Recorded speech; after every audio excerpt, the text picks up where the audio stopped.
Hola a todos, bienvenidos a una nueva cita con nuestro Dios. Estamos ya previos al inicio de nuestro aniversario. Bienvenidos a todo este tiempo de celebración porque estamos felices de poder servir a Dios anclados en esta ciudad portuaria de Chimbote, la provincia del Santa, departamento de Lancais, en nuestro riquísimo y hermoso Perú. Oremos un instante. Señor, te damos gracias por la oportunidad. Cada semana tenemos un motivo nuevo para adorarte, para cantarte, para celebrar tu victoria.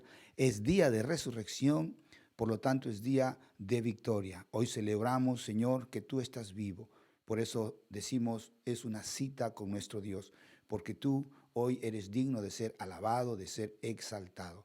Gracias por tu iglesia, que pronto, muy pronto, ya vendrás a llevar a tu presencia. En el nombre de Jesús, mientras tanto, recibe nuestra alabanza, recibe nuestra adoración, danos de tu fuerza, danos de tu poder. Hoy habla a nuestro corazón, ministra nuestra alma, nuestro espíritu, renueva nuestras fuerzas. Señor, que seas tú siempre motivando nuestra vida, alentándonos, Señor, fortaleciendo nuestra fe. Llénanos de tu amor, de tu misericordia, que tu gozo desborde, que tu paz inunde nuestro ser. En el nombre de Jesús, amén. Amén. Ya usted sabe, puede compartir la transmisión. Es cierto, hoy 14 de febrero el mundo celebra el Día de la Amistad. Los eternos enamorados tienen la ocasión de mostrar gentileza, aprecio. Al menos por hoy se esfuerzan un poco en decirle al ser amado lo importante, lo mucho que significa vivir con esa persona cerca. Pero nosotros que tenemos a Jesús deberíamos esforzarnos cada momento, cada instante de nuestra vida, dar amor, porque el Señor dijo que en esto se conocen a los auténticos hijos de Dios, en el amor. Pero bueno, está bien. Hoy es una fecha especial que podemos aprovecharla para dedicarle un momento a la amistad, al amor sincero. También es el día especial para un amigo que tengo lejos y quiero saludarle por su onomástico. Él está pasando un tiempo de prueba, pero Dios le está aliviando, Dios está obrando su perfecta y buena voluntad. Mi hermano César Valladares, en Madrid, España. Feliz cumpleaños, mi hermano. Si estás recibiendo este saludo, usted sabe el aprecio, el cariño, la estimación y la gratitud por todo lo brindado allá en la madre patria y también aquí cuando estábamos juntos en nuestro rico Chimbote. Él es mancoreño y él sabe lo que es comer del mar y lo extraña mucho. Ya volverá y ya lo van a conocer. Gracias al Señor. Entonces vamos a adorarle, vamos a cantarle. Recuerde que estamos ya previos a nuestro aniversario. Este domingo ya celebramos nuestro aniversario y vamos a tomar hasta el miércoles 24 con una cena, la cena del Señor, para darle gracias por la unidad de la iglesia. Gracias por preservarnos y que el Señor nos permita avanzar en este 2021 hacia los propósitos que Él nos ha encargado. En el nombre de Jesús. Vamos a adorar un instante.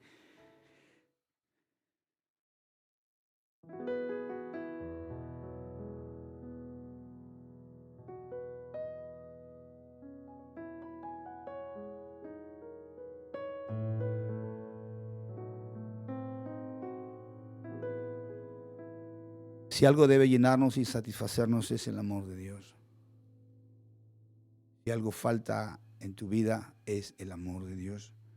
Es por eso que esta canción es inspirada en ese vacío, en esa necesidad de llenar nuestra vida con el amor de Dios.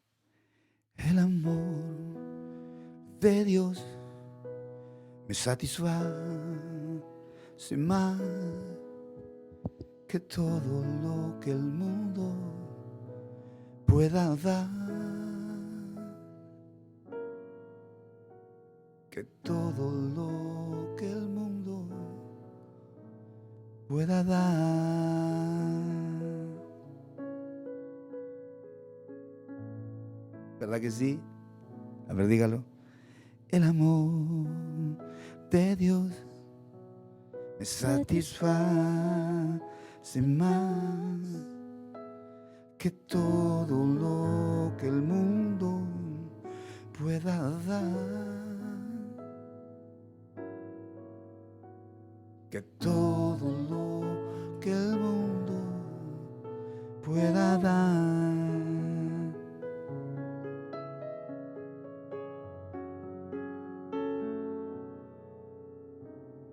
A ver, dígalo conmigo fuerte.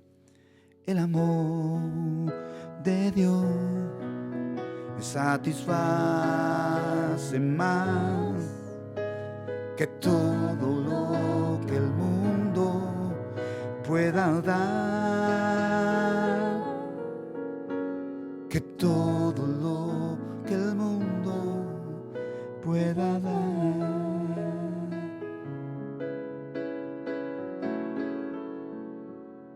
Una vez más, el amor de Dios me satisface más que todo lo que el mundo pueda dar, que todo lo que el mundo pueda dar. Su amor me satisface más, su amor me satisface, su amor me satisface más, su amor me satisface, su amor me satisface más, su amor me satisface, su amor me satisface más, su amor me satisface, su amor me satisface, su amor me satisface. ¿Verdad que sí? Pero dígalo de corazón. Dígalo como cuando uno está enamorado.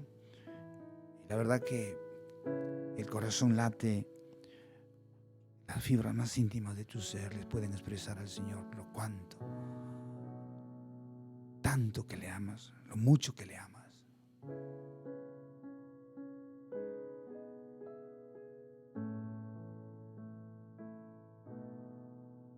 Su amor me satisface más, su amor me satisface, su amor me satisface más, su amor me satisface, su amor me satisface más, su amor me satisface, su amor me satisface más, su amor me satisface,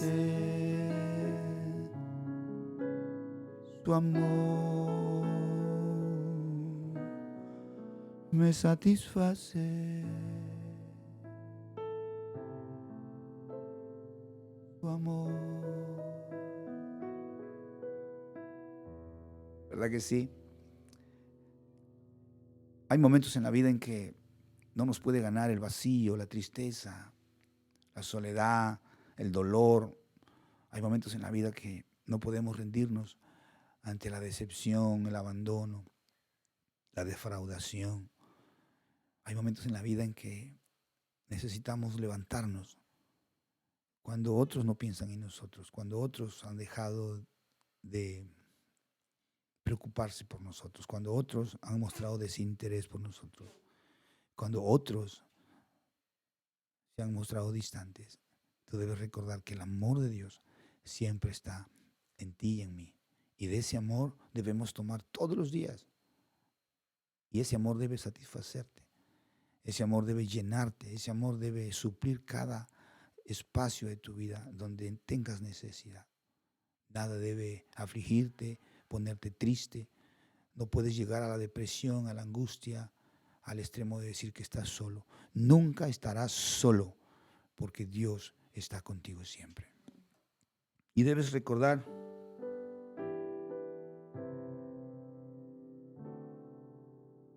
debes estar siempre agradecido.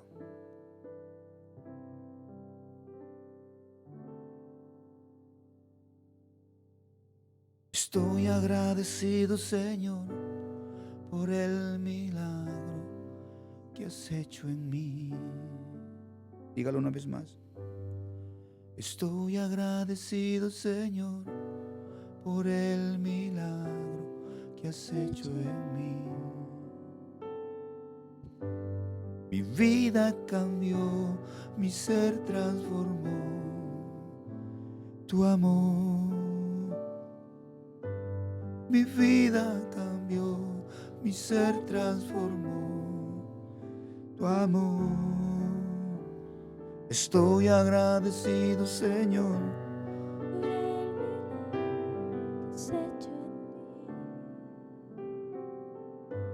mi vida cambió, mi ser transformó. Tu amor, tu amor, oh, sí. Tu amor, oh, sí.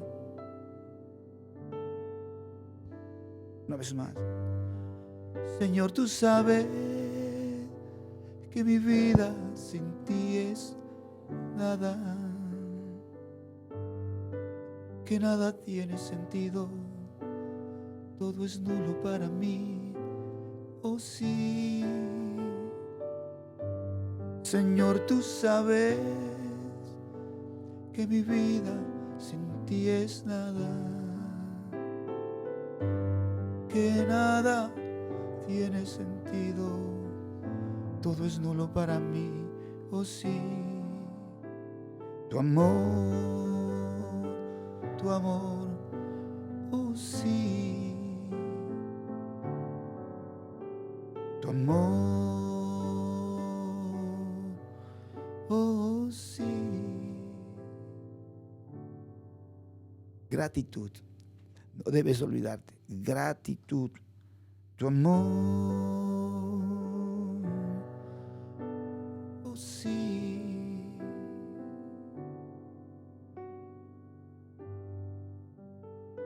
Gracias, Señor, por la vida. Gracias por el aire que respiramos cada día. Gracias por tu presencia. Gracias por tu perdón, por tu misericordia, por tus bondades, por tus favores inmerecidos. Gracias. Estoy agradecido, Señor, por el milagro que has hecho en mí. Mi vida cambió, mi ser transformó. Tu amor, estoy agradecido, Señor, por el milagro que has hecho en mí. Mi vida cambió, mi ser transformó. Tu amor,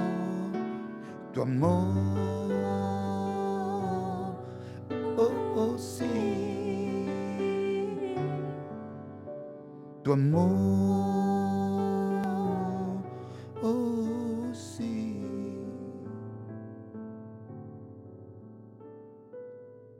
Tu amor.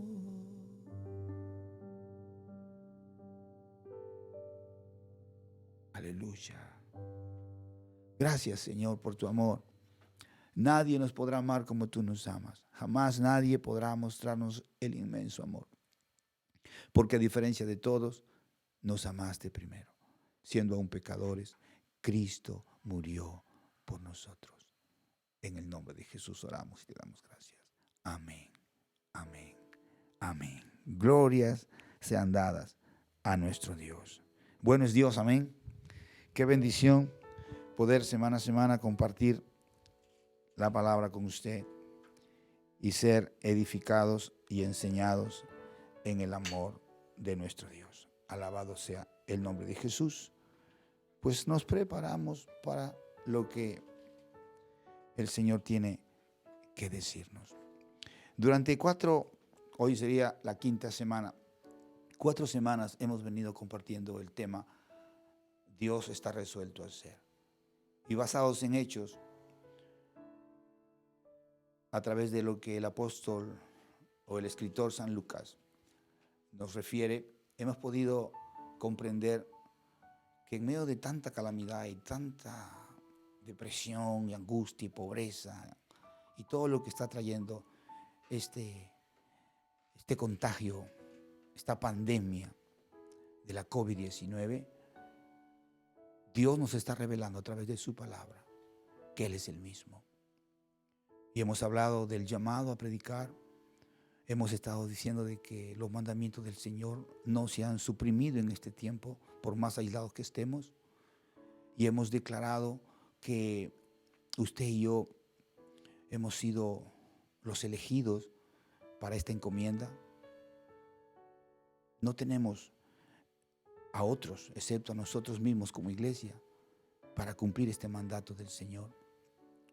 Pero hemos dicho que este llamado está incluido dentro de lo que es las aflicciones, y hemos mostrado el testimonio de Jesús.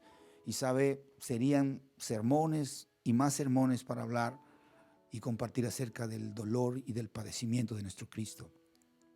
Y hoy no va a ser la excepción, porque hay mucho más que decir. Y quiero referirme a hechos para que podamos avanzar, porque el tiempo siempre nos lleva por delante y cada palabra dicha debe ser aprovechada al máximo para no desperdiciar los minutos. Déjeme tomar un sorbo de agua.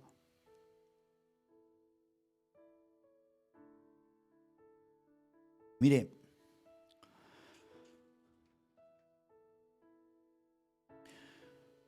en el primer tratado, Teófilo, hablé acerca de todas las cosas que Jesús comenzó a hacer y a enseñar. Hacer y enseñar. Eso ya hemos compartido. Que lo que cambia y lo que impacta a las personas es el ejemplo. Nuestra vida transformada. Nuestra mejor enseñanza es nuestra vida. Hasta el día en que fue recibido arriba, después de haber dado mandamiento por el Espíritu Santo. Los mandamientos no han sido abrogados. A los apóstoles que había escogido, somos la iglesia señalada por Dios para el cumplimiento de sus mandamientos en este tiempo. El gran mandamiento de predicar el evangelio a toda criatura es nuestro encargo y debemos hacerlo. A quienes también después de haber padecido, hemos hablado del padecimiento de Cristo, de qué manera Él ha sufrido el escarnio, el vituperio, el abandono, el castigo por nuestra paz. Todo fue hecho, todo fue cargado en Él. Lo dice el profeta Isaías, ¿verdad? Hablando de Jesús. Y luego dice, y se presentó vivo con muchas pruebas indubitables, apareciéndoseles durante 40 días y hablándoles acerca del reino de Dios. Quiero a ver si me da el tiempo para poder compartir acerca de lo que Lucas nos dice que se presentó vivo. Dicho de otra forma, dentro de nuestra teología y de nuestra doctrina cristiana, la resurrección. No fue un fantasma, un espíritu, no fue una idea. De pronto ellos pensaron que estaban viéndolo, se imaginaron que estaban viéndolo, no fue una visión, no. Se presentó vivo. Ya hemos dicho que Lucas, el médico, se tomó el tiempo de averiguar y de saber que todo esto era verdad. Sí, él se cercioró antes de escribir. Es por eso que la iglesia estableció estos libros como libros canónicos dentro del canon establecido, proféticos, con la revelación de Dios para nosotros como iglesia. Y esto no es un invento, esto pasó. Jesús se presentó vivo. Y el propio Pablo diría, vana sería nuestra fe si Él no hubiese resucitado. Pero Él resucitó.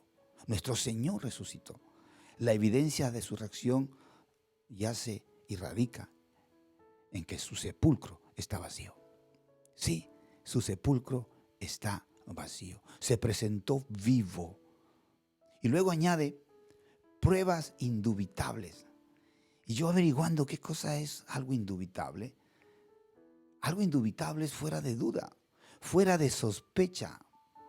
Algo indubitable es como decir, la certeza, la seguridad de que esto es cierto. Que se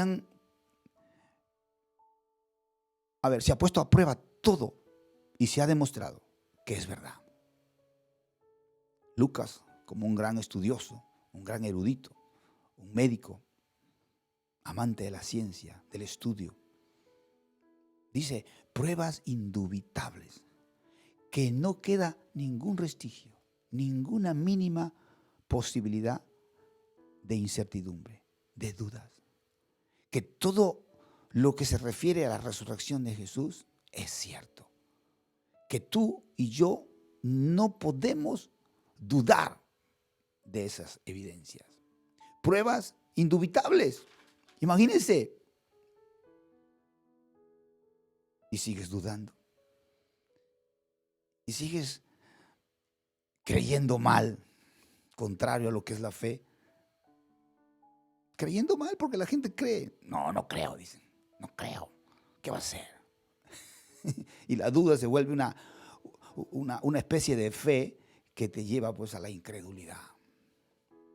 Pruebas indubitables. Hay tres cosas que quiero que de entrada recordemos. Pruebas indubitables en relación al impacto que Jesús ocasionó con su vida mientras estuvo en la tierra.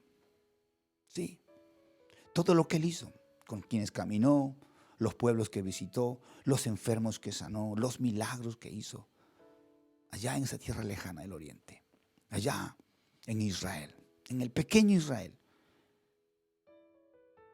en esa región donde para ir de un pueblo a otro había que cruzar ¿cuántas veces? Por un pueblo anterior, ya visitado. Era tan angosto el pueblo, pero en ese pueblo hay evidencias suficientes. Las personas al presente dan testimonio de Jesús, porque él vivió. Él tuvo una madre, tuvo un padre, ¿sí? José, el Espíritu le dijo a través del ángel, no deseches a María, porque lo que está engendrado en María, tu esposa, es de Dios, ¿sí?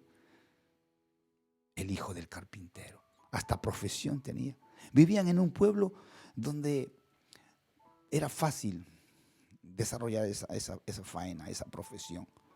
Era un lugar de tránsito. Las carretas regularmente fallaban en el camino y Jesús tenía que estar ya listo, dispuesto para ayudar a su padre en la reparación de todo ese transporte que cruzaba por su pueblo de Nazaret.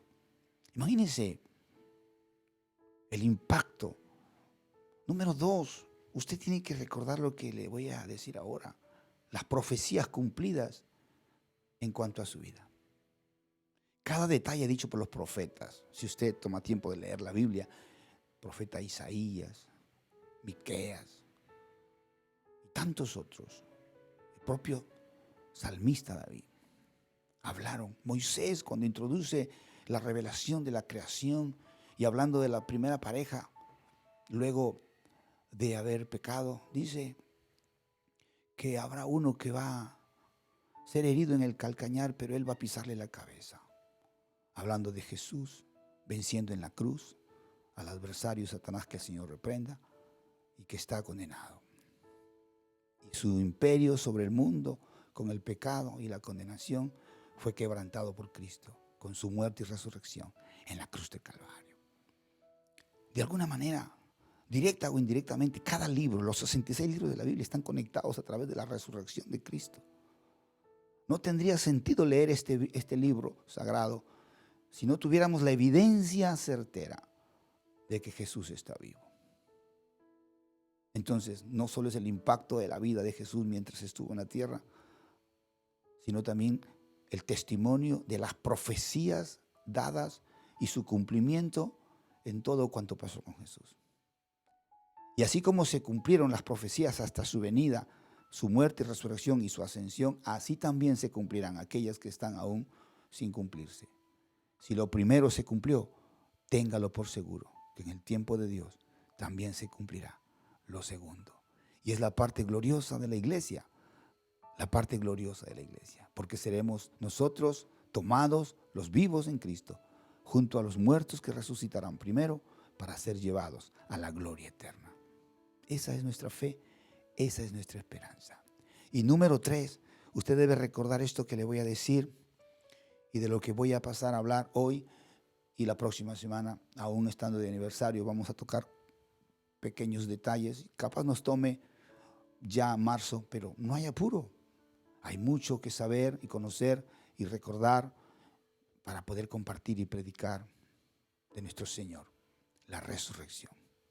Sí, pruebas indubitables acerca de su vida demostrada en esta tierra, pruebas indubitables acerca de las profecías cumplidas de su venida y de su gran retorno, y pruebas indubitables acerca de su resurrección. Porque ahí está anclada nuestra fe. Mateo 27 relata la resurrección de nuestro Señor Jesucristo y nos da todas las evidencias de que su sepulcro quedó vacío. Mire, de tantas religiones en el mundo, solo 4 están, por decirlo de un modo, fundadas en personajes. El budismo, por ejemplo, en Buda. ¿Y sabe qué dice su libro? El libro budista dice, cuando Buda murió, fue con esa muerte total en la que nada queda atrás. Ellos certificaron de que Buda murió y quedó ahí. Que no hubo modo de que volviese a la vida. La segunda religión en el mundo, basada en un personaje, el judaísmo, Abraham. Y se sabe que Abraham al presente, quien murió 1900 años antes de Cristo, imagínense, sigue muerto y sepultado. Por más que los judíos crean en resurrección, ellos saben que su padre Abraham no volvió de la muerte y espera la promesa que todos esperamos con Jesús en su gran retorno. Los maometanos con Mahoma, ¿sabe lo que dicen ellos? Dicen que igual no hay forma de decir que Mahoma esté vivo. Es por eso que millones de millones siempre le visitan. Su tumba siempre es visitada porque ellos están seguros que ahí están los restos de su líder religioso. El cristianismo, que vendría a ser la cuarta. De pronto Confucio y otros tantos. Pero sus sepulcros están con sus restos. Pero el cristianismo es la única que se atribuye y reclama el derecho de decir que Jesús está vivo. Y no lo dice solamente por decirlo, lo dice demostrándolo con evidencias que realmente su sepulcro quedó vacío. Por eso Lucas, cuando escribe con categoría y dice pruebas indubitables, él se tomó la tarea de certificar lo que estaba diciendo. Cuando él dice se presentó vivo, él está diciendo usted no lo puede dudar. Yo le garantizo que eso es cierto. Pero no solo lo escribió y lo dijo, sino que nos dejó evidencias y muchos después de él comprobaron y ratificaron que realmente Jesús estaba vivo. El primer testigo de su resurrección, el primer testigo de su vuelta a la vida, el primer testimonio que recibimos y que es valedero es del propio Jesús. Sí, el propio Jesús en vida, toda vez que tuvo oportunidad, declaraba que moriría, pero que luego volvería a la vida. Usted y yo podemos hablar de la muerte porque es algo factible, pero que volveremos a vivir. Quién sabe, alguno cuente su testimonio, que los hay, que han muerto y han resucitado a los 3 días, pero eso no implica que no volverán a morir. De hecho, morirán. Porque está establecido para el hombre vivir y morir una sola vez. Es más, lo natural y correcto es morir y vivir una sola vez. Y Jesús, Él siempre, toda vez que habló de su muerte, terminaba diciendo que Él volvería. En una ocasión dijo, voy a Jerusalén a morir. Eso está bien. Es probable que pase.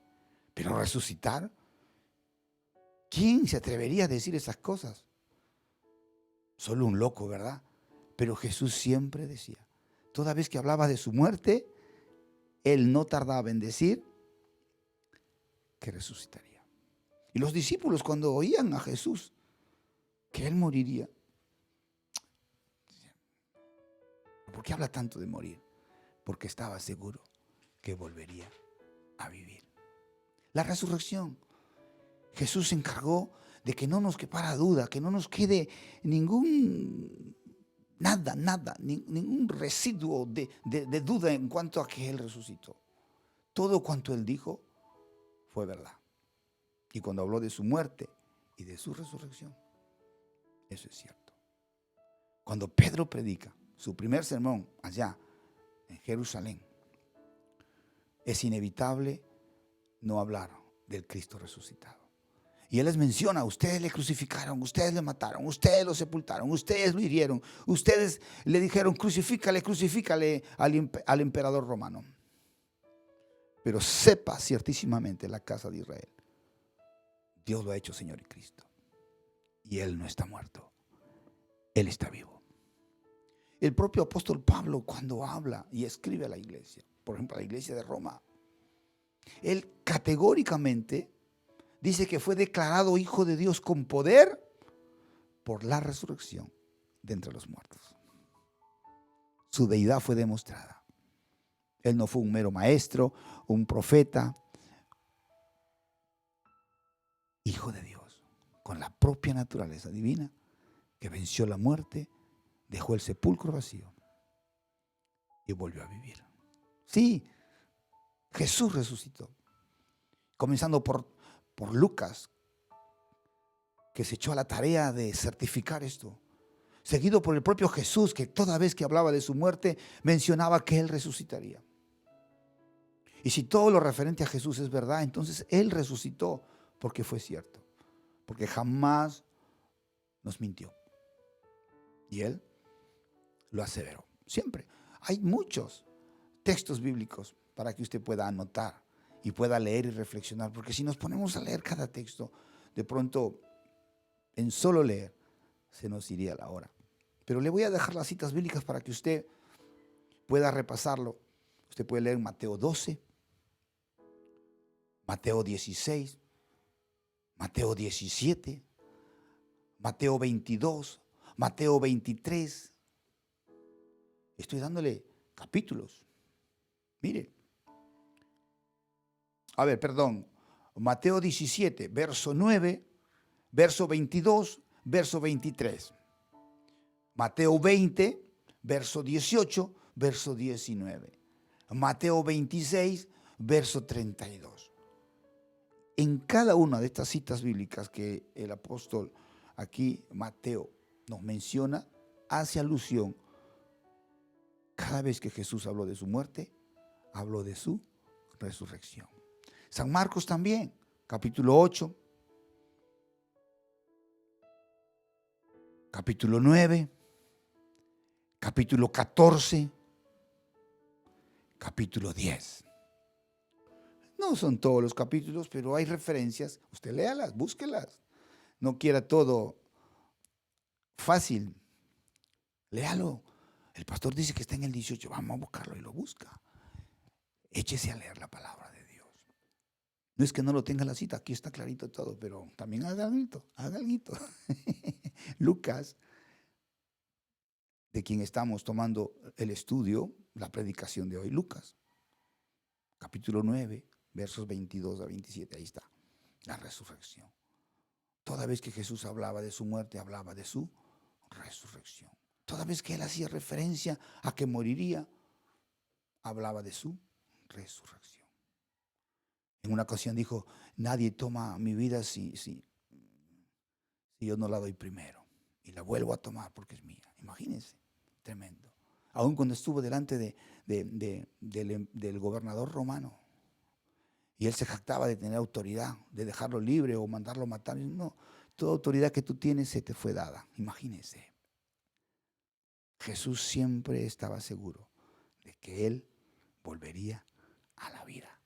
Por eso Lucas no se equivoca cuando dice, se presentó vivo,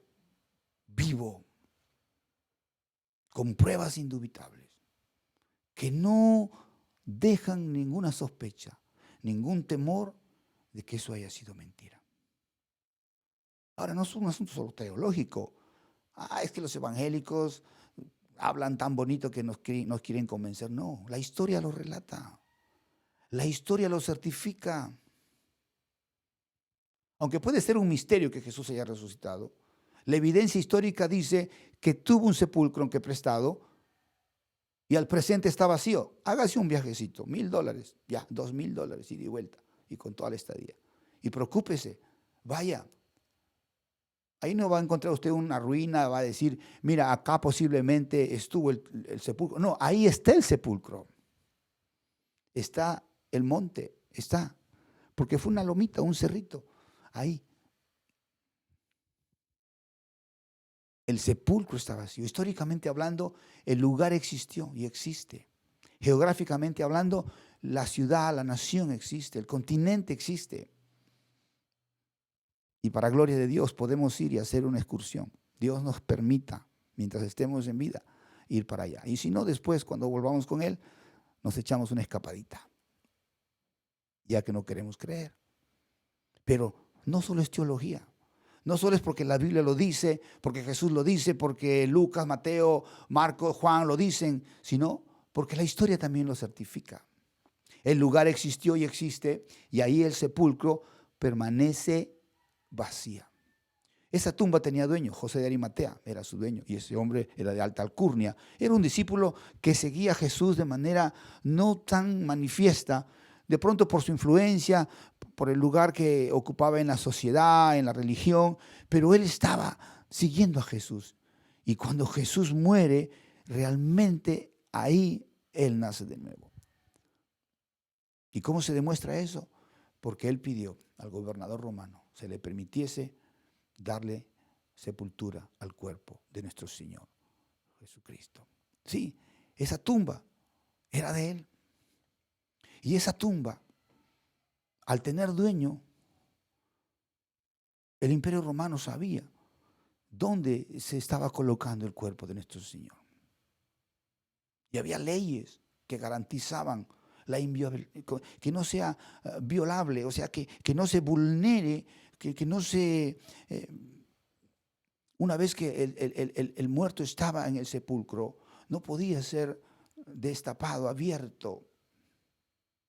Eso era penalizado. La tumba tenía dueño. El cerrito, como le dije, existe, está ahí. Usted puede ir y verlo.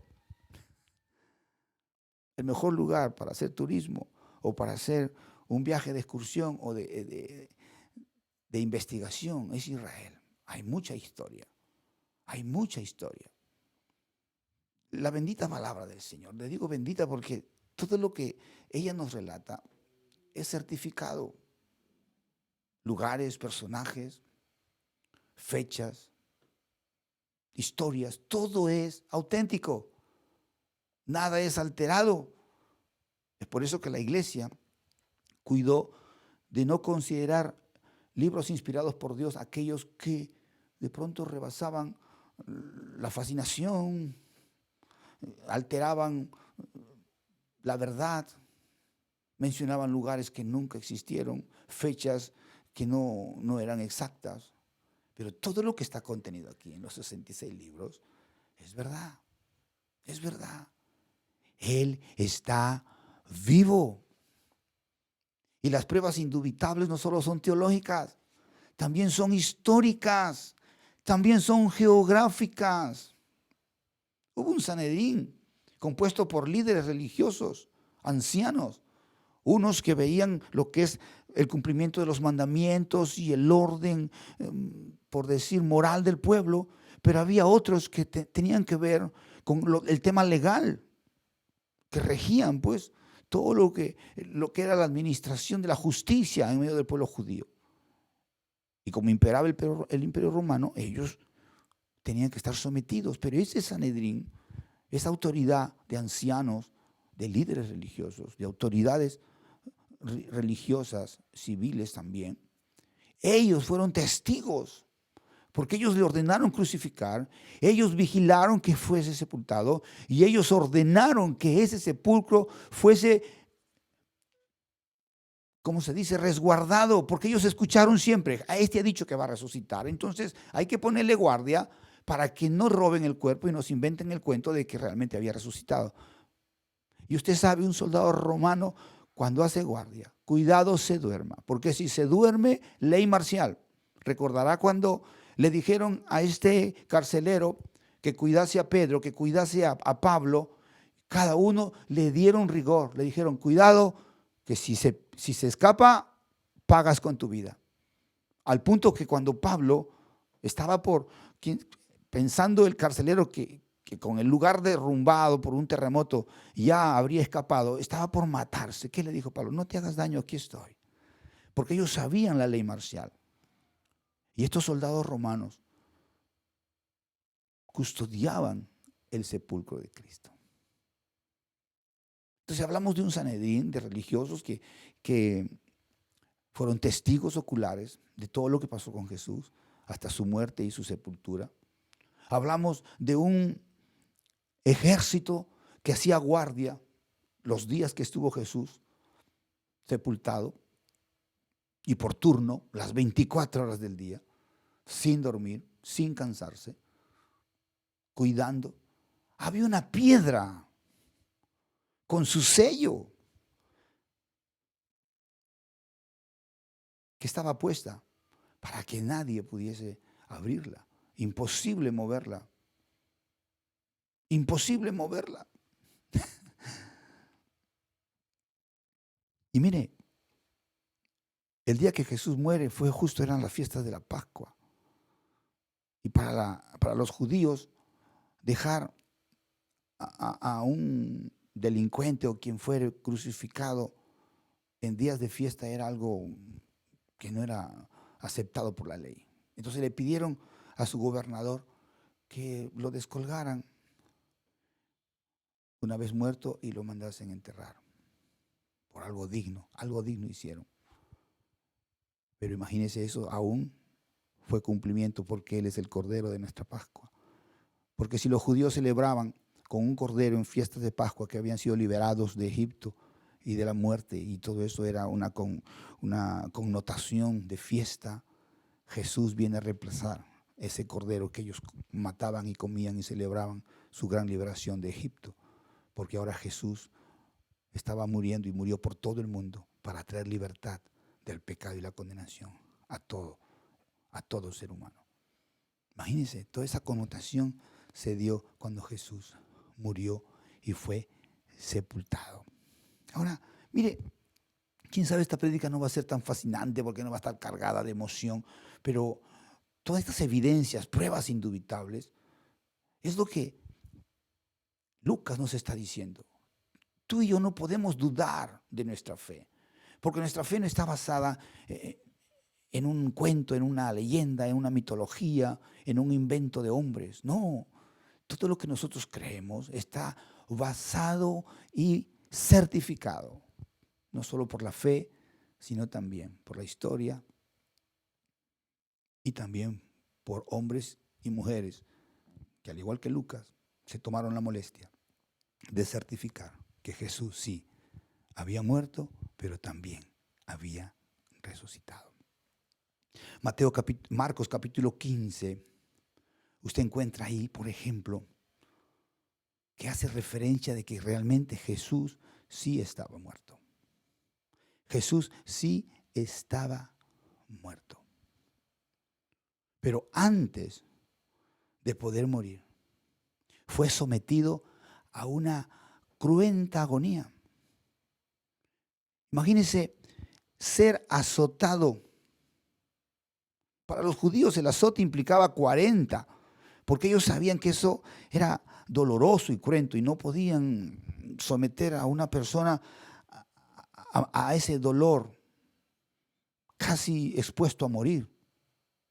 Pero los romanos, ellos no les importaba lo que los judíos consideraban grave, doloroso o peor. Y es probable que se excedieron más allá de los 40 latigazos. Ahora, cuentan los libros y los historiadores que aquel día, cuando a Jesús se le ajustició, los encargados de latigarlos no estaban. Entonces le dieron el encargo a otros soldados casuales que estaban ahí. Y entonces, imagínense, si los que están acostumbrados a golpear y a dar los látigos saben medir su fuerza para ir gradualmente lastimando al preso, al hombre o la persona sufriente. Imagínense una persona sin ese conocimiento. ¿Cómo fue sometido nuestro Señor a ese martirio? Ahora, ese látigo que usaron para lastimar a Jesús, con lo que le laceraron la espalda y todas las partes de su cuerpo, le decían el gato. Y el gato era una suerte de látigo de tiras de cuero con metal. Imagínense. Eran unas tiras que tenían metal y cuero. No es un trapito ahí de hilos que simplemente sobaban la espalda de Cristo. Toda vez que impactaban la espalda de Jesús, arrancaban piel, lastimaban huesos, lastimaban vértebras, lastimaban discos, lastimaban venas, arterias, laceraban tendones, ligamentos, músculos. Toda vez que Jesús recibía el azote, no solo sangraba, sino que iba siendo molido en vida, destrozado en vida. Le arrancaban la vida, ahí atado a un poste, en un pilar del tribunal donde estaba siendo azotado. Sí, ese látigo tenía hueso, tenía metal. Un látigo cruento, difícil de soportar. Esa caminata al Gólgota, imagínense, Mateo 27, dice que le llevaron. ¿Por qué dice que le llevaron? Porque con todo el maltrato que había recibido, ¿usted cree que hay cuerpo que pueda soportar toda una noche sin dormir, sin comer, con el sueño encima y con todo el maltrato recibido? El Señor fue lacerado, fue lastimado. Imagínense su espalda con ese látigo de 9 colas. Imagínense, con ese látigo de 9 colas. Y luego le ponen sus ropas. Usted no puedo decir ha disfrutado, pero usted ha sentido ese contacto de su piel lacerada, herida, con la ropa que le ponen. ¿Se puede soportar? ¿Usted se imagina vestir a Jesús con todas las llagas en su cuerpo? Y de pronto sentir el dolor por la fricción y porque se empieza a pegar. Si cuando se te pega un esparadrapo o algo, una gasa, un algodón a la herida, eso es un dolor terrible. Y allí estaba Jesús con calambres, con vértigo, con sed, con hambre, con insomnio, con fiebre. Ahí estaba Jesús, semidesnudo, lacerado totalmente, los huesos expuestos, los músculos destrozados, quién sabe hasta los intestinos estaban saliendo por su piel porque esos golpes eran inhumanos. Todo estaba siendo quebrantado. Esa muerte que tanto deseamos porque de pronto quisiera morir porque tanto dolor. Jesús soportó todo. Él no estuvo inconsciente, Él no estuvo dormido mientras le laceraban el cuerpo, no, Él no estuvo inconsciente, no estuvo ahí atontado. Él estaba soportando todo eso y usted ya sabe por quiénes, por nosotros. ¿Usted cree que imposible no morir con semejante maltrato? De hecho, estaba en plena agonía. Estaba en plena agonía al punto de que cuando llega a la cruz, apenas pudo terminar de decir: en tus manos encomiendo mi espíritu. Sí. Pero sabe, Jesús no murió por el dolor, no murió porque de pronto estuvo cansado. Cuando a Él le traspasaron el costado y lo que brotó fue agua, sangre y agua. Dicen los estudiosos que se han preocupado de esto, de que eso es una certeza, de que Él estaba muerto. Porque si Él hubiera estado vivo, al ritmo de su corazón, la sangre hubiera vertido y eso hubiera sido terrible, pero no, fue sangre coagulada. Y apenas el suerito que le acompañaba que brotó, lo cual certificaba que Jesús estaba muerto. Y su muerte no fue una muerte por dolor o por fatiga, fue un tema de corazón. Sí, un tema de corazón.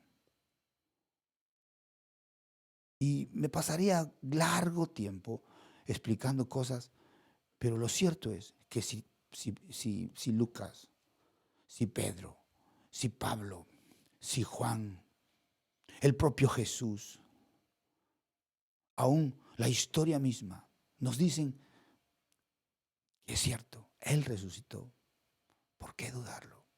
Si de todas las religiones del mundo, la única que reclama el derecho de la tumba vacía es la del cristianismo, ¿por qué seguir dudando? Él está vivo.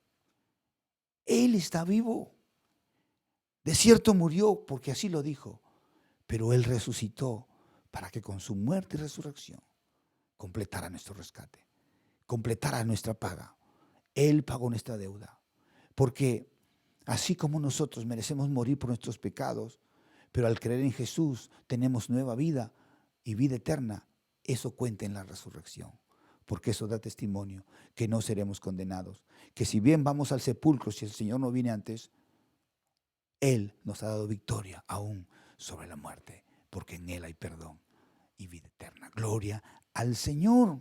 Entonces, todas estas evidencias, pruebas indubitables, la sed insaciable, intolerante, quemante, esa sed que le hizo exclamar, tengo sed, imagínense, evidencias de un dolor, de un escarnio.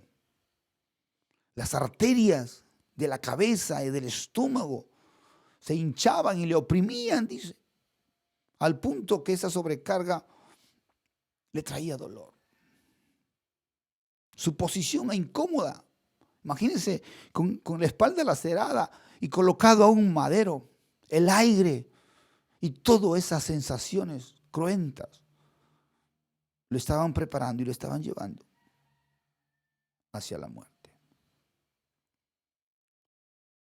Cuando Jesús finalmente muere en esa cruz, yo no quiero mover emociones, ni quiero, ay, pobrecito, porque ya de eso estamos suficientes, de sentir solamente lástima por la muerte cruenta de nuestro Señor.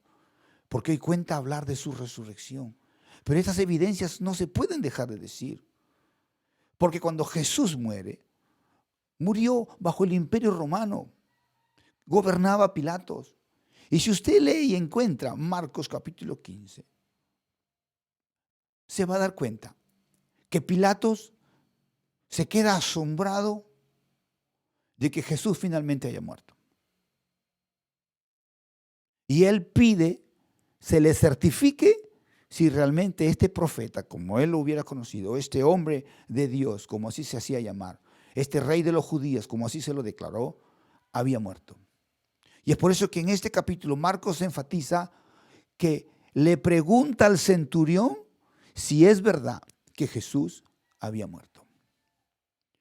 Y luego de que él certifica de que Jesús había muerto, le permite a José de Arimatea, que estaba pidiendo sepultar a su maestro, llevarlo al sepulcro. Los romanos estaban muy relacionados con este tema de las crucifixiones. Esto no era inusual. Con mucha frecuencia la gente moría crucificada. Y ellos tenían que certificar la muerte de todas estas personas que eran sentenciadas a morir. ¿Y cómo lo hacían? Los romanos enviaban lo que llamamos hoy nosotros los médicos legistas, ¿verdad? Que van y certifican el deceso y hacen todo un acta y qué sé yo. Yo no sé mucho de esas cosas. Pero los romanos enviaban, sí, personas que podían certificar la muerte del susodicho.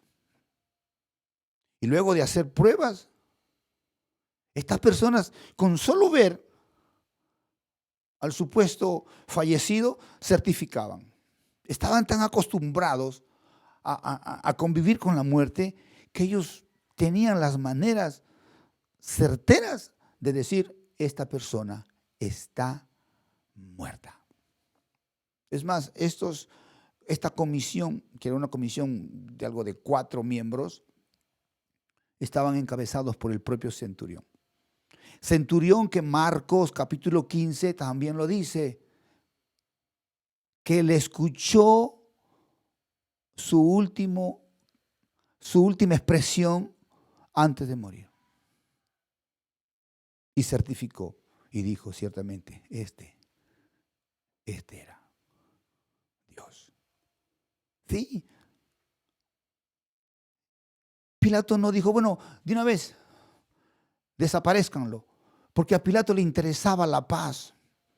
Si él tomaba cuenta de todo lo que había pasado con Jesús, de pronto iba a haber un caos ahí con el pueblo judío y todo el tema. Pero él sabe, certificó y permitió que los propios judíos, en este caso José de Arimatea y Nicodemo, otro seguidor de Cristo,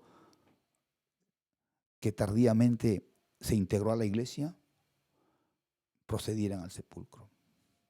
No es que lo descolgaron, lo llevaron y ya estaba, murió y chao. No, certificaron su muerte.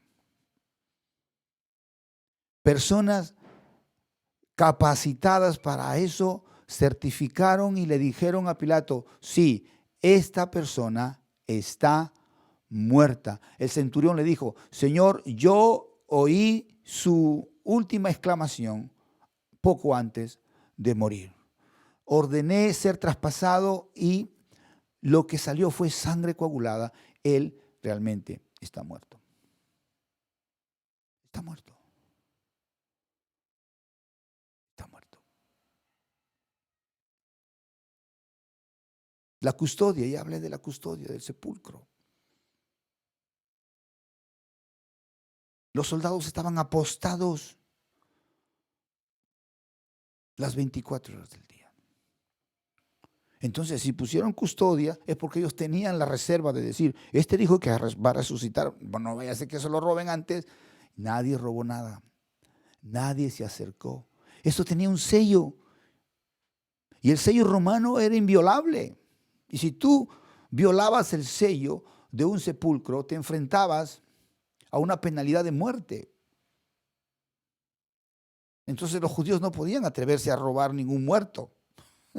Eso era inmundo para los judíos también. Nadie robó nada. Él resucitó. Él resucitó. Él resucitó. Ahora, para los incrédulos que digan, no, estuvo en un momento como algunos piensan, como estos magos que simulan su muerte a través de maneras como ellos hacen, de dormirse.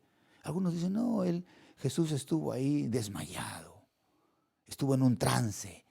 Y mira, si estuvo desmayado en un trance o estuvo semi-muerto, te voy a decir algo.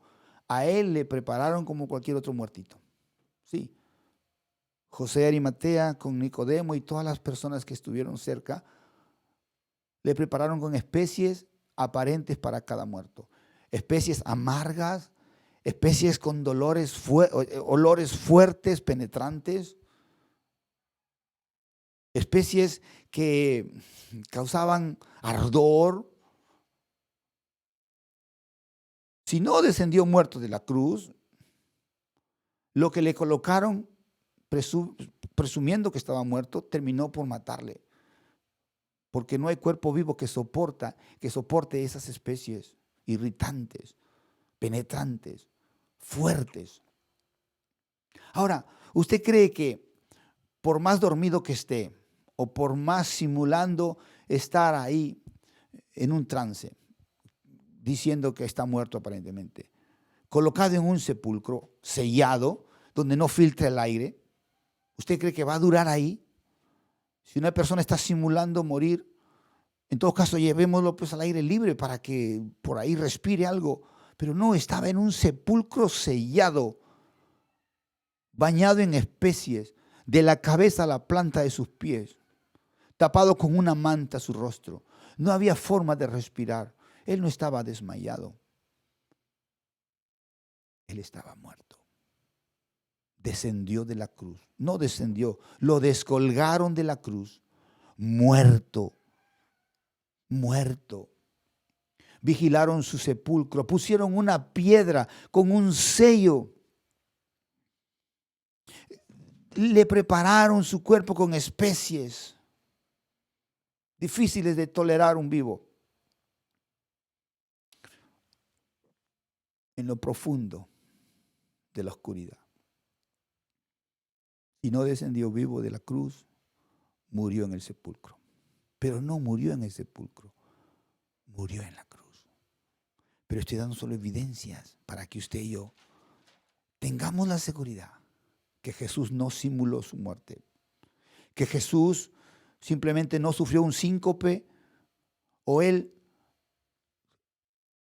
tuvo un desmayo. No.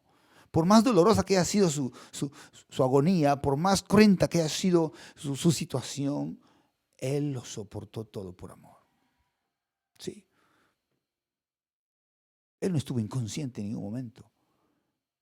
Hasta el mismo instante cuando expiró, estuvo consciente. Pero luego de muerto, fue descolgado, preparado para la sepultura y finalmente sepultado. Sí, él murió.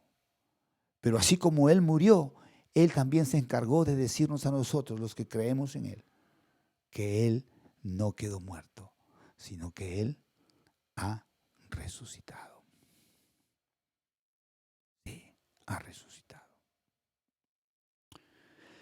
Entonces, la tumba nos da evidencia, su sepultura nos da evidencia, la piedra nos da evidencia, el sello nos da evidencia, la guardia en la tumba nos da evidencia, los discípulos que le seguían y se espantaron y se escondieron y dejaron a Jesús, también es una evidencia. Se asustaron y luego visitaron el sepulcro. Porque posterior a la resurrección, Juan capítulo 20, Jesús dejó el sepulcro vacío. Sí, Juan es categórico y ayuda a Lucas a decir, sí, realmente el sepulcro quedó vacío. Sus vestiduras fúnebres, ahí estaban. Sus lienzos y todo lo que le colocaron cuando murió. Todo estaba ahí. La posición de la piedra. Finalmente el sello fue roto.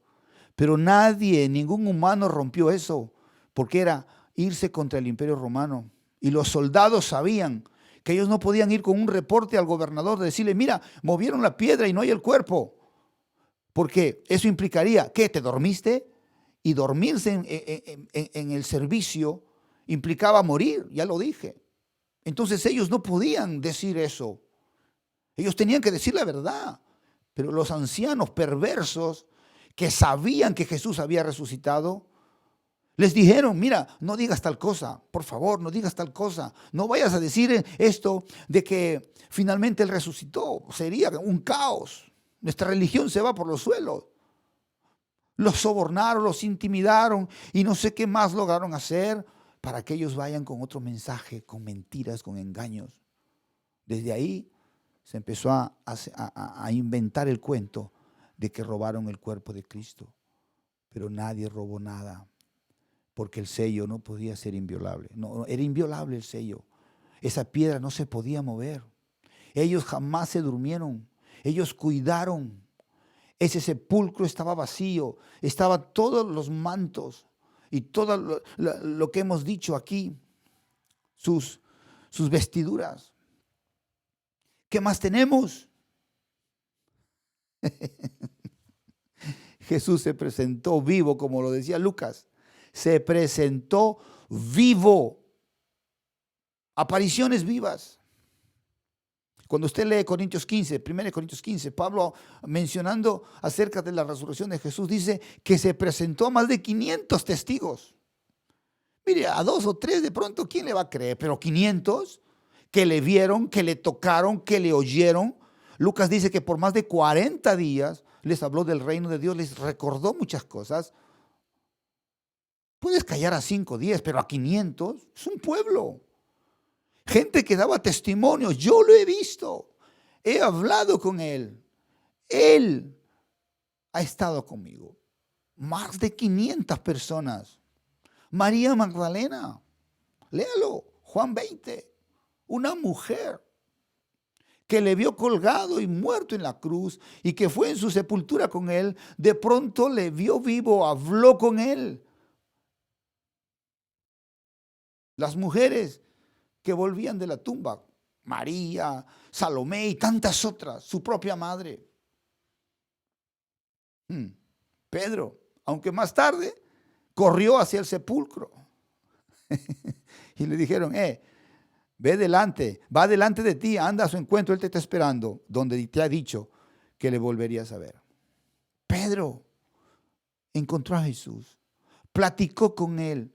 ¿Recuerdan aquel lugar cuando estaba de pesca y Jesús estaba a la orilla? Y de pronto todos decían, es el maestro. Y Pedro no esperó y se tiró a la mar y llegó y fue restaurado después de haber negado a su maestro. Comió el pescado que Jesús le preparó. Comieron juntos. Esto no es un cuento, una leyenda, una fábula, un mito, un invento. Adoramos a un Dios que vive. No teológicamente simplemente, sino históricamente, geográficamente, científicamente. Hay testigos oculares que vieron a Cristo morir y también resucitado. Sí, los apóstoles sin Tomás le vieron, platicaron con él. Los apóstoles con Tomás, cuando él dice, si no viera, si no tocare, no creeré. Y Jesús le revela, le dice, se revela y le dice, mira, acá estoy, tócame. Pero recuerda una cosa, más vale creer sin ver. Más bienaventurado es creer sin ver. Es la palabra exacta, ¿verdad?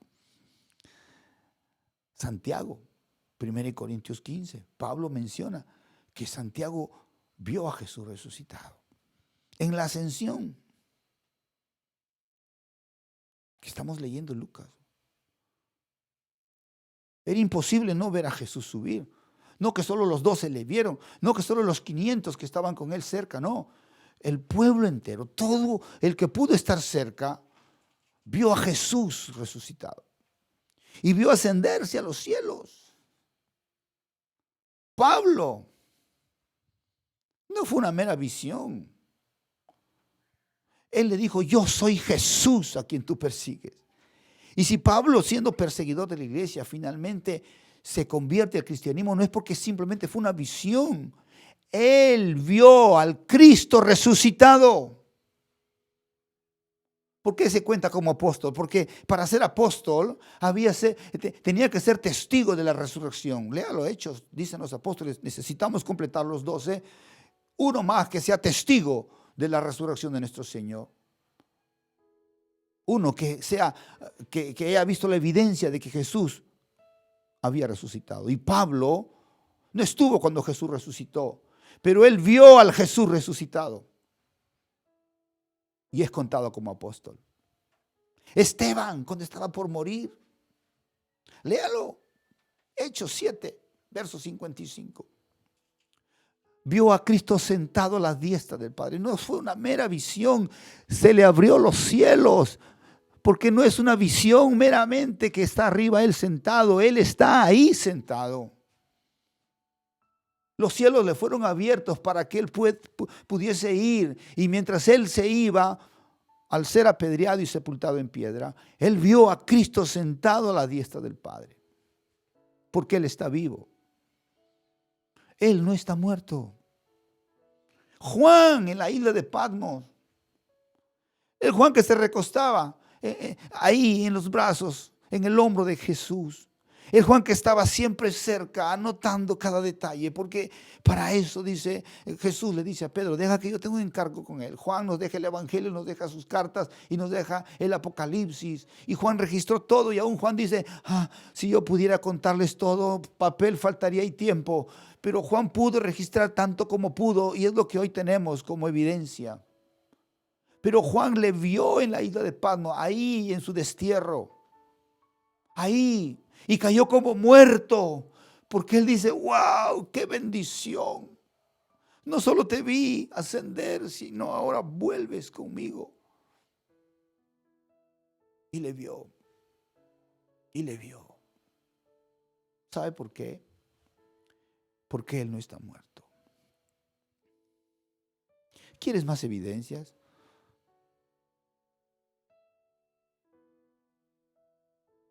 ¿Por qué le decían a la gente cristianos? Porque eran igual que Cristo. Ya Jesús no estaba el Espíritu Santo. Pero la evidencia del Jesús resucitado estaba reflejada en la vida transformada de esta gente. En estas personas, en los pueblos que fueron influenciados por el Evangelio. El Imperio Romano fue impactado al punto que apenas si dividimos el imperio en 3 partes, 1/3 apenas faltaba por evangelizar.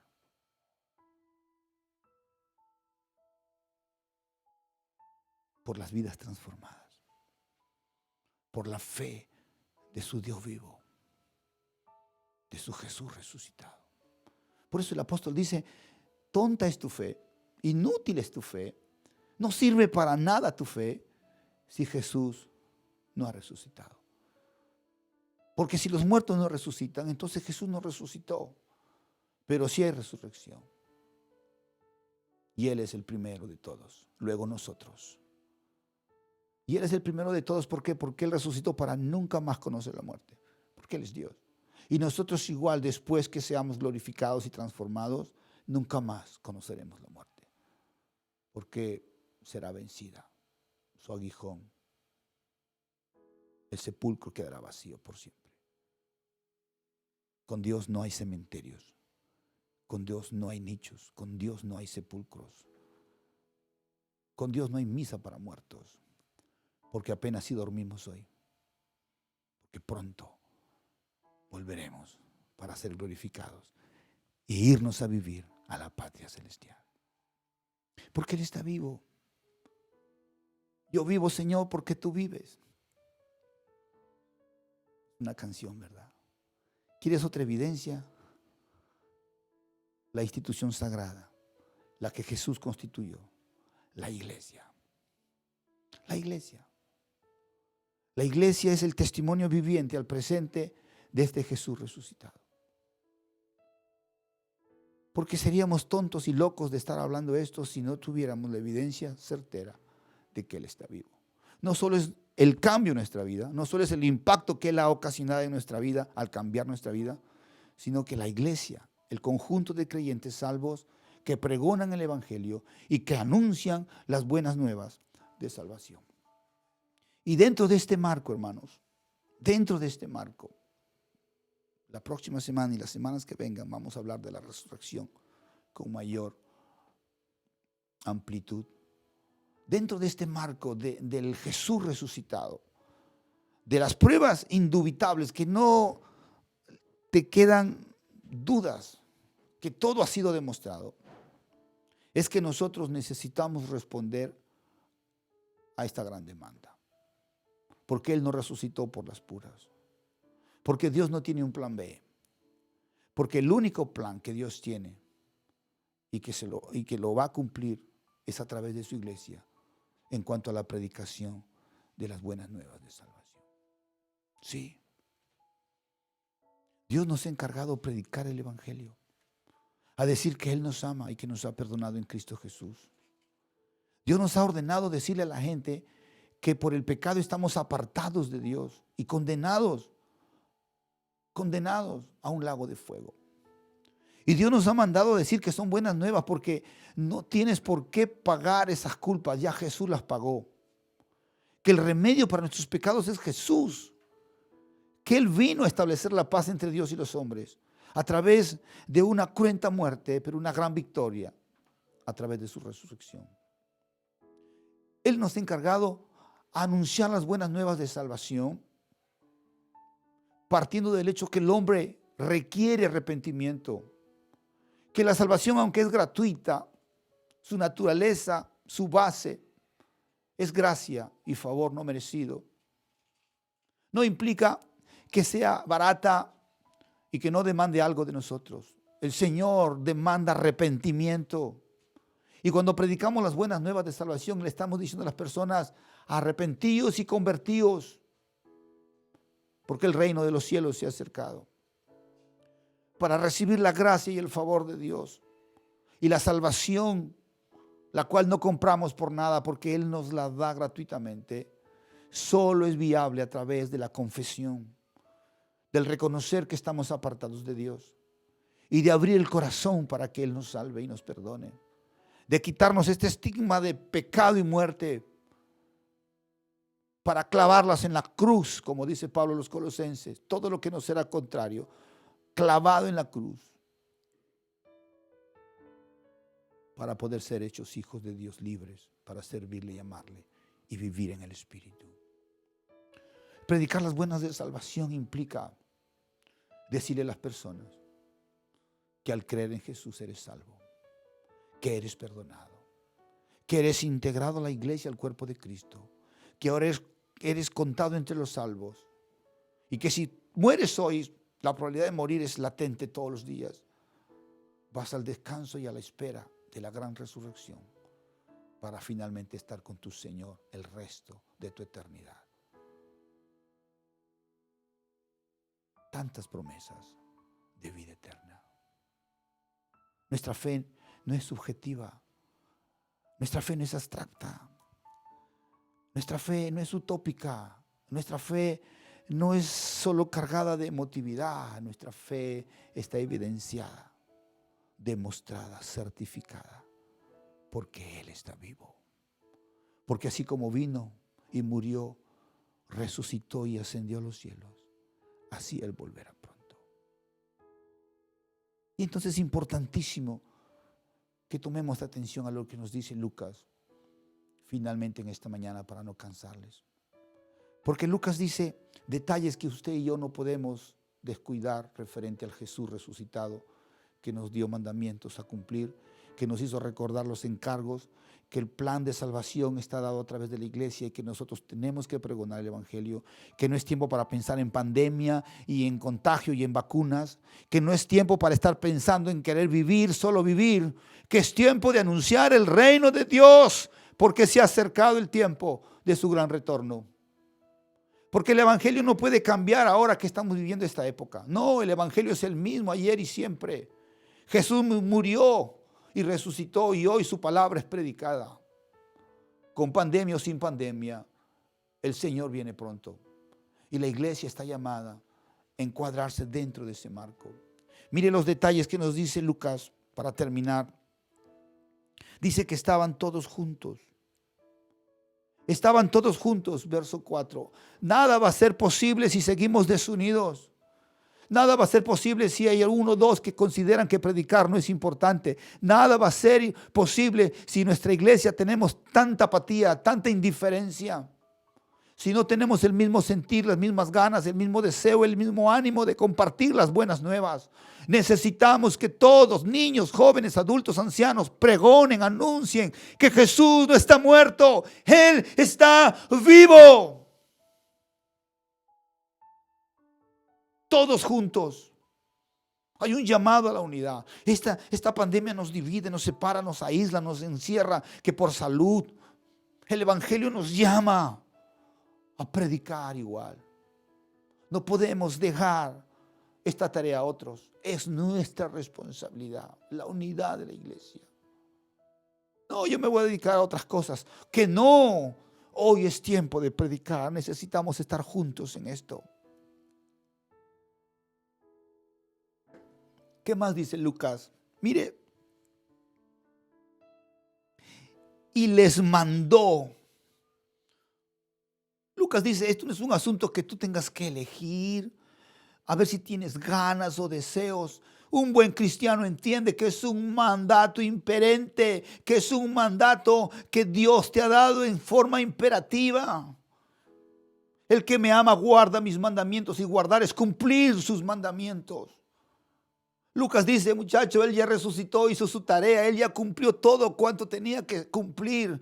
Él cumplirá aún en su retorno. Él va a venir, él vuelve pronto por su iglesia. Pero ¿qué estás haciendo? ¿Hasta qué esperas? ¿Que un ángel venga, se revele a tu vida, que te pase una desgracia? ¿Qué esperas? ¿Que una luz venga a través de la palabra para que entiendas? Entiende, Él te ha mandado a cumplir su propósito.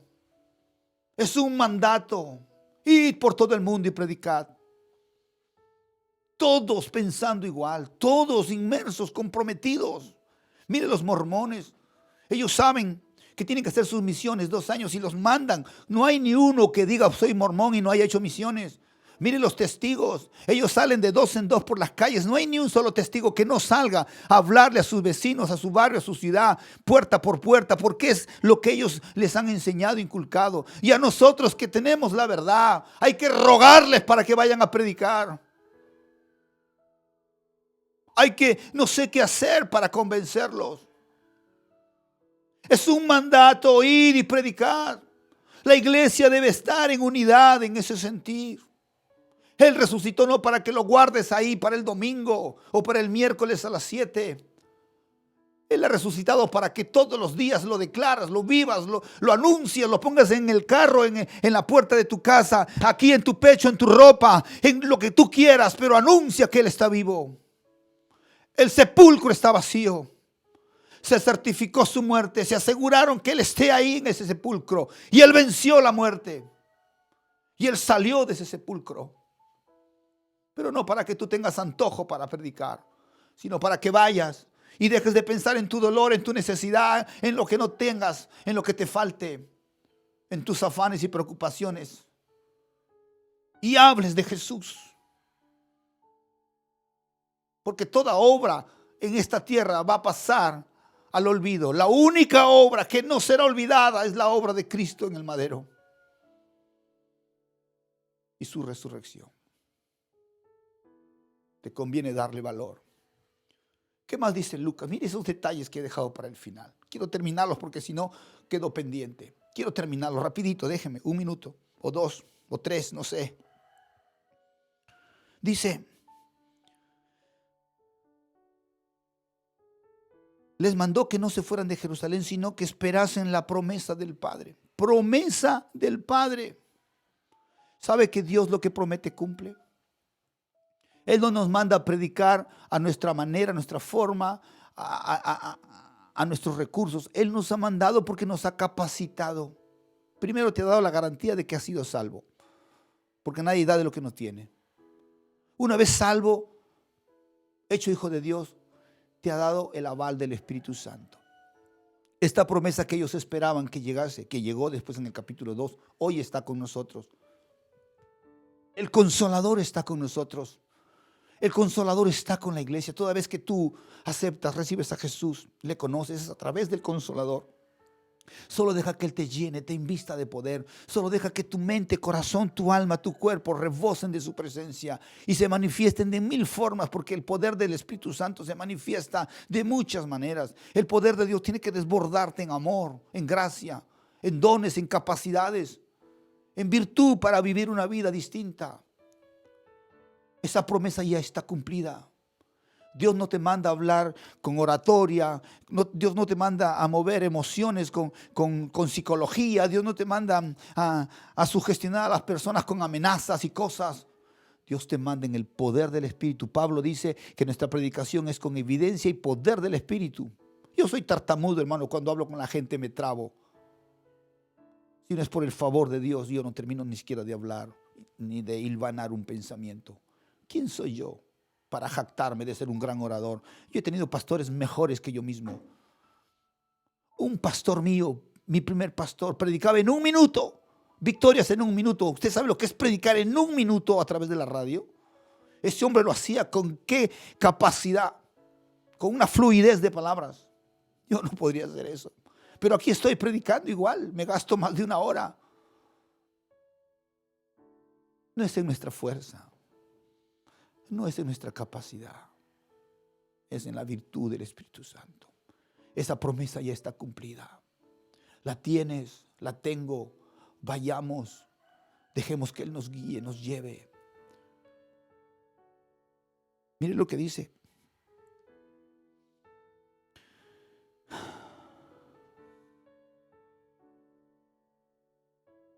Entonces los que se habían reunido le preguntaron: Señor, ¿restaurarás el reino a Israel en este tiempo?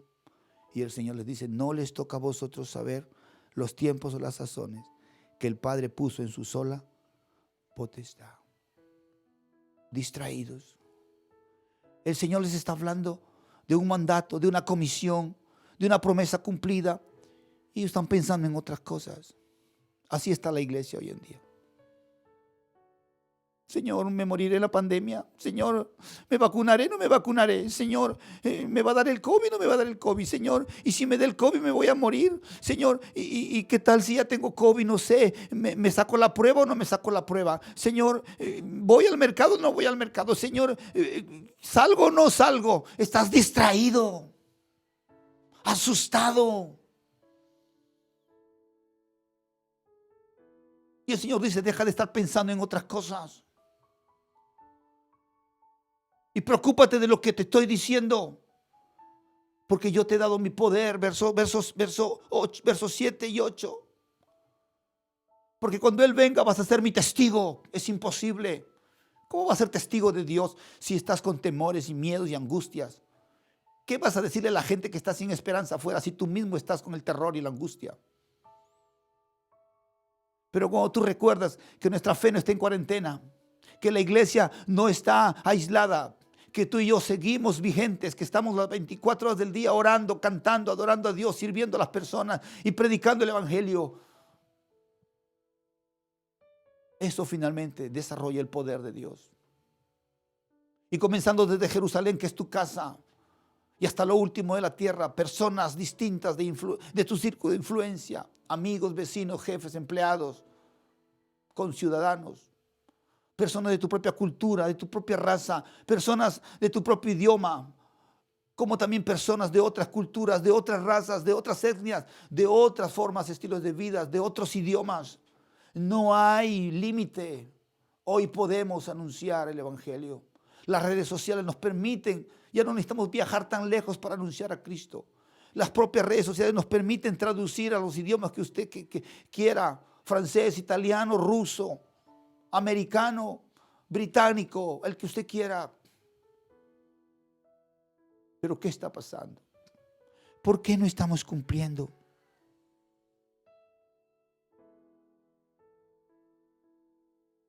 ¿Sabe?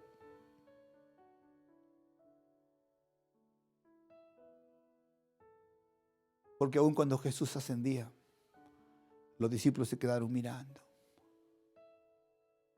Y así está la iglesia, esperando que Jesús vuelva. Señor, ven ya, por favor. Cuando hay mucho por hacer. Sí, la iglesia clama, ven, Señor Jesús. La iglesia clama, ven, Señor Jesús. Oh, la iglesia no quiere pasar la tribulación, la gran tribulación. Oh, sí, Señor, ven antes que venga el anticristo. Sí, Señor, ven antes que el sol se vuelva a sangre. Señor, ven antes que las estrellas caigan. Sí, Señor, ven antes que el diablo sea suelto. Señor, ven antes que la muerte cubra la tierra, la oscuridad, el dolor. Señor, ven antes que me tenga que comer a mi hijo. Señor, ven antes que haya todo y más. Ven antes. Sí, la iglesia está pidiendo eso. Pero no depende de lo que tú pidas, no depende de lo que tú creas o quieras. Depende de lo que en su sola potestad ya está establecido, el día, el momento y la hora cuando Él volverá. Solo cuida de que no te coja como león, como ladrón en la noche. Y te quedes como la virgen desapercibida. Pero nosotros no somos de los que no vamos a estar preparados. Por eso dice el escritor, despiértate tú que duermes y te alumbrará Cristo. Ya si estás dormido, no es culpa de Dios. ¿Qué está pasando, iglesia de Dios? Vamos a tomar el pretexto del aislamiento, del temor y estas cosas. No, porque en circunstancias normales no al 100% no hemos estado comprometidos. Ahora nos toca remar contra corriente y poner todas las ganas y el esfuerzo por predicar de Cristo. Ahora que estás más tiempo con el esposo, antes te quejabas que no lo veías, háblale de Dios, modele el carácter de Cristo. Ahora que los hijos están más tiempo en casa, háblales de Dios. Ahora puedes hablarles de Dios, haz el devocional con ellos. Ahora que no puedes ni siquiera visitar a mamá, papá porque son adultos, llámalos por teléfonos, háblales de Dios. No pierdas tiempo. Deja de estar pensando que te vas a ir, mirando cómo se va. Y así estás pensando que vas a volar en los aires. Sí, yo anhelo, quiero irme con Él, sí. Y aún antes de eso, si me toca morir, moriré. Pero ¿qué estoy haciendo antes de eso? ¿Qué estamos haciendo? Portémonos bien. Vivamos una vida que realmente la gente diga, sin palabras nos está hablando de un Dios que cambió su vida. Sea generoso, sea gentil, sea respetuoso de las leyes. Sea hospitalario, sí. Pero como pastor estamos en aislamiento, sí. Pero tu corazón.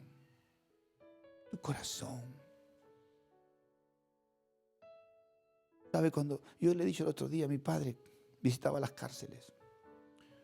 Y seguramente cuando él estaba en las cárceles les decía, tranquilos, si salen libres, tienen dónde quedar. Y todos venían a mi casa. Teníamos que dejar el cuarto, nuestro cuarto, para que durmiesen los presos. Y nosotros dormir en el cuarto contiguo. ¿Sabes lo que es eso? Papá, por favor, tranquilo, hijos. Son hijos de Dios, han sido transformados y lavados. Ese es el hospitalario. Traer gente extraña a la casa que duerma con tus hijos.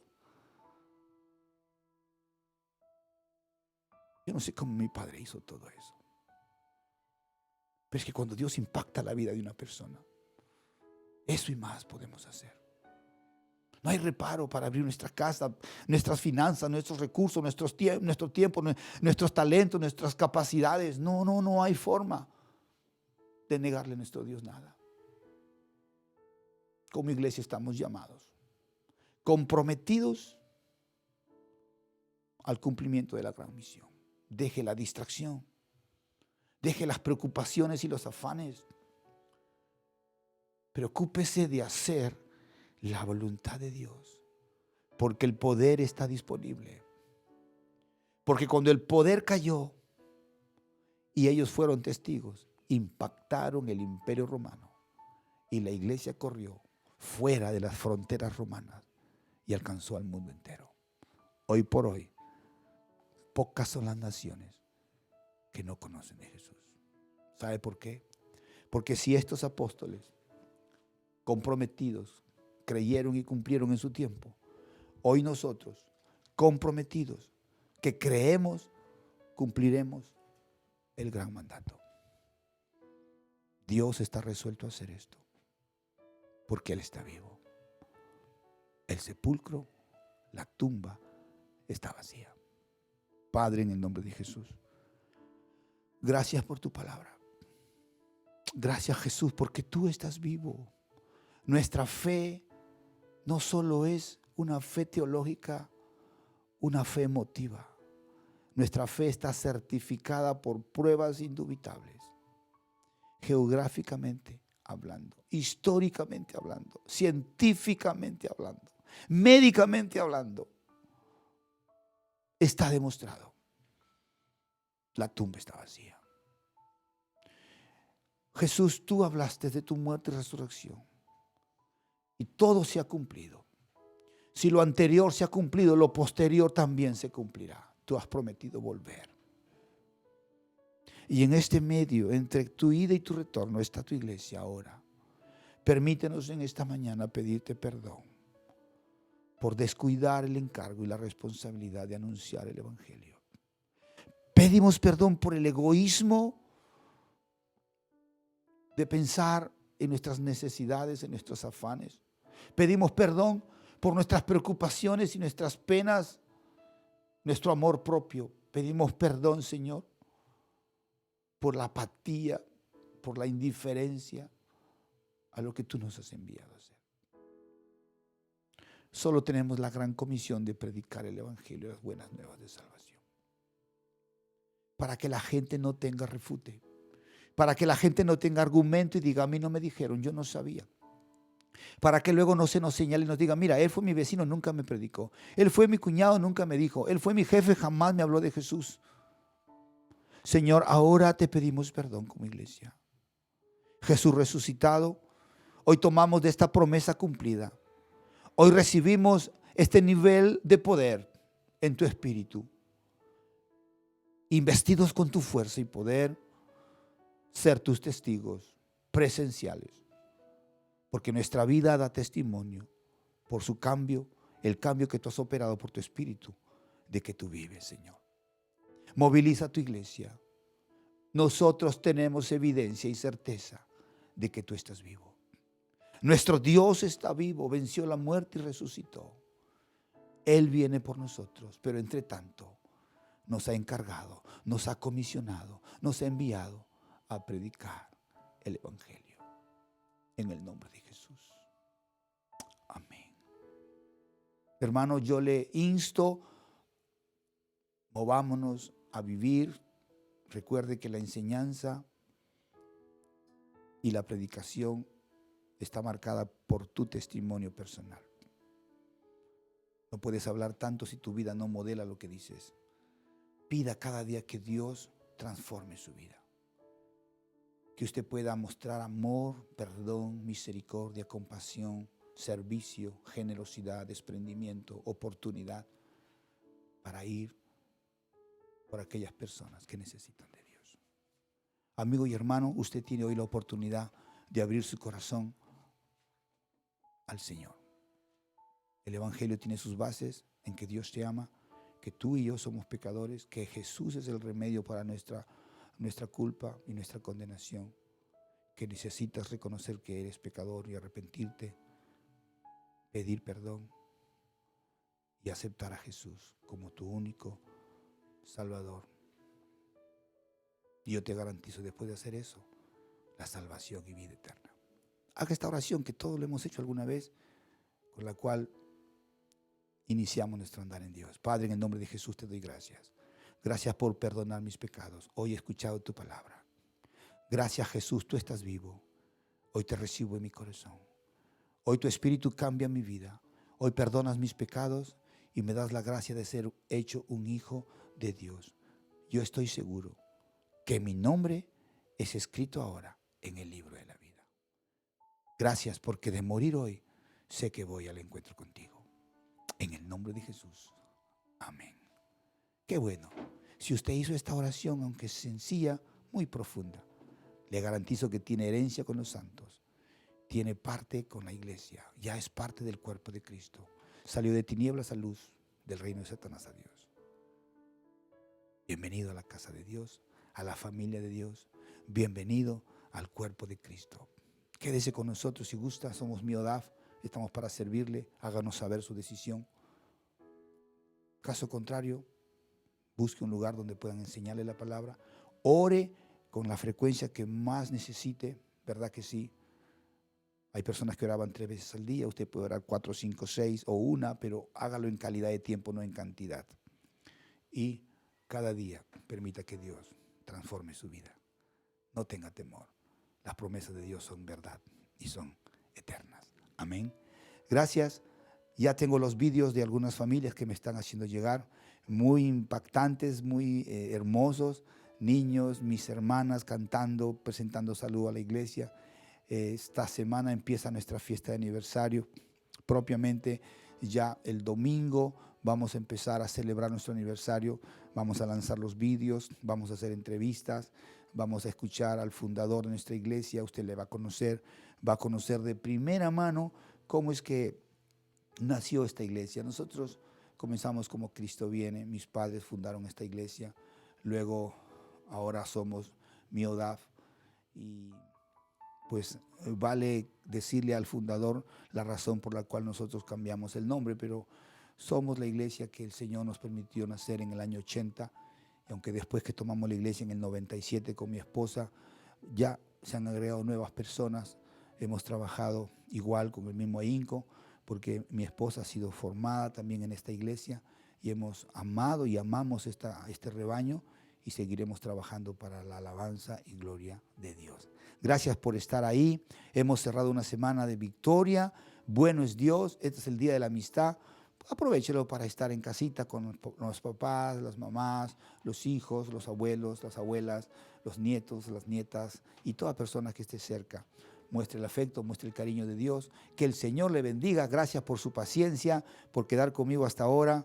No quiero cansarlos más. Conmigo será hasta mañana. A los que quieran orar conmigo de 6 de la mañana a través del Google Meet, con su cuenta de Gmail, usted puede buscarnos Despertando con Dios. Yo le comparto el enlace y usted es parte de nuestra oración de lunes a viernes de 6 de la mañana. Bendiciones. Hasta el miércoles 6 de la tarde, Educando con la Palabra.